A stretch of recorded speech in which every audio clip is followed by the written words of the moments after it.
With the events in Ferguson, Missouri and the Eric Garner case gaining national media attention, it's a pleasure this week on REID Between the Lines to face off against the ex-NFL running back Terrell Fletcher, as well as Pastor Terrell Fletcher. Great to welcome you to the show. Thanks for taking the time.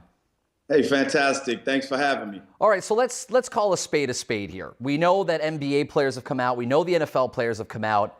As an ex-athlete, are you satisfied and pleased with the amount of support that athletes are showing to this specific case? You know what I'm pleased about? I'm pleased about the fact that some of these guys have taken the lead to be activists.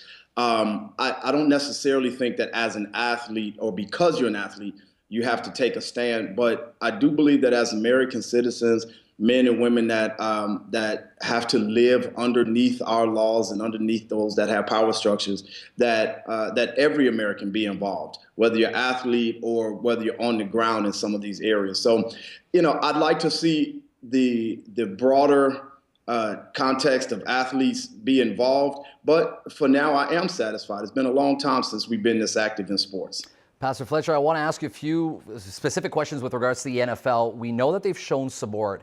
There's no denying the fact that they come from, very often athletes will come from impoverished neighborhoods. And you know, just like anybody else with regards to some of these communities, it's very difficult. The relationship in between police, people in these communities is very difficult. I'm curious to understand if you feel that that's one of the main reasons why there's so much hesitation from an athlete's perspective to speak up, or is it really more a politically correct stand that they're taking with regards to not upsetting their employer and their organization?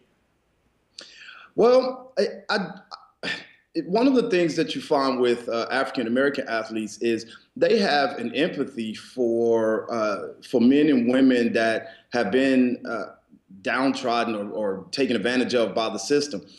It's important to remember that most of these guys are from neighborhoods like Ferguson, the Bronx, or Staten Island, rather. They are from neighborhoods that have been underserved, underprivileged, underfunded, undereducated, and what have you.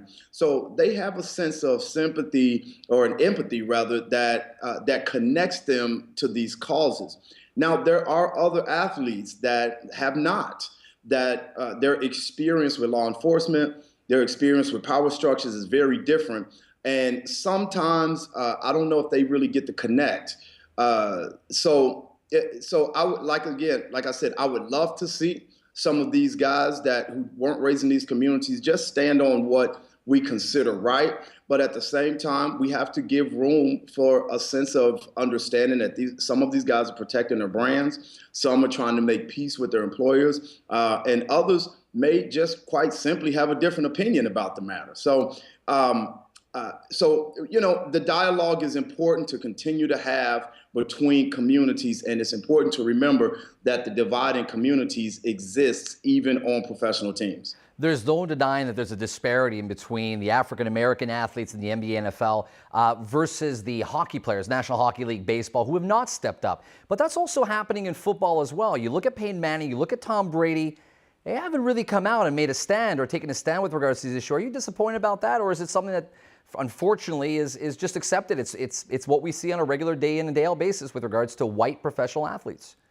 Yeah, I have a tendency to be a tad bit disappointed. Many, particularly in football, basketball, many of the guys that these guys have played with throughout the years are connected to these types of social issues and social struggles.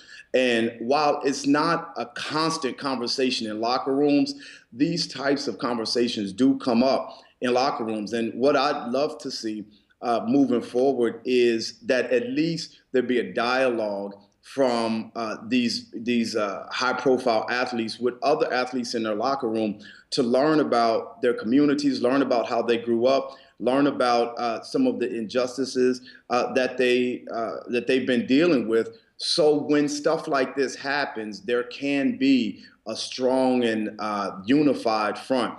I just can imagine how powerful it would be for Peyton Manning to make a statement about this, or for Tom Brady to make a statement about this, given their position as professional athletes.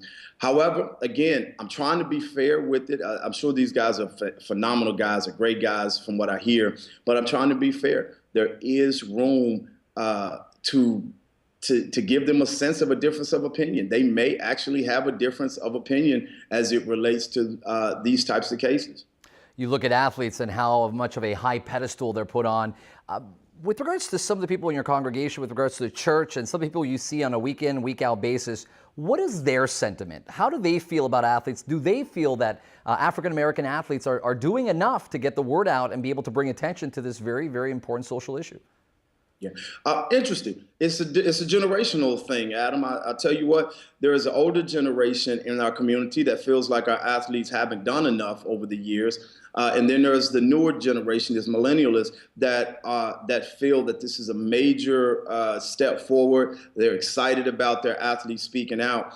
And the purpose is simply generational. One generation had Muhammad Ali, had Jim Brown, Kareem Abdul-Jabbar, et cetera, where activism was in the culture of their generation.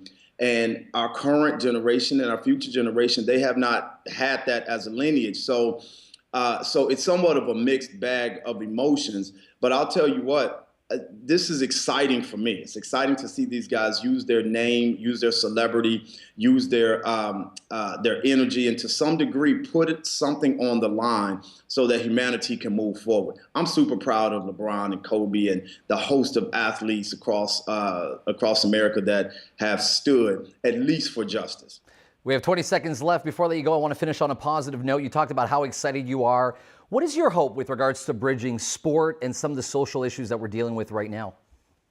Well, my hope is that everybody just does their part. It's my part to come on shows like yours and try to speak truth to power. It's your part to report equally. It's their part to help try to bring some sense of recognition to these issues. It's the police's part to protect and to serve. It's everybody has a part to play. So my hope is that we can come to the table, we can dialogue, communicate, have conversation, and really unearth the real issues that are happening in our communities. My hope is to have you back on my show and continue this conversation. Well done. Thanks for taking the time. We appreciate it. All right. Thanks, man. Stay with us after the break. My rant is up next. You don't want to miss it.